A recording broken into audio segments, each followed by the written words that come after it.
না, আমাদের তো ওরকম ভাবে কোনো ইনস্ট্রাকশনস কারোর থেকে আসেনি যে সাকিবকে নেওয়া যাবে কি যাবে না।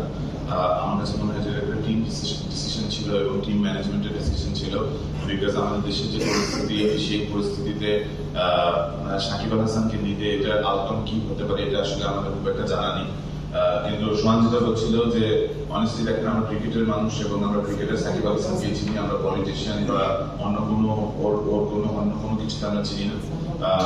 আমরা আমরা ওনার সাথে যতটুকু কথা হয়েছে বা যতটুকু বলা হয়েছে আমরা উভয় করে I think he also understands the situation as much as we do.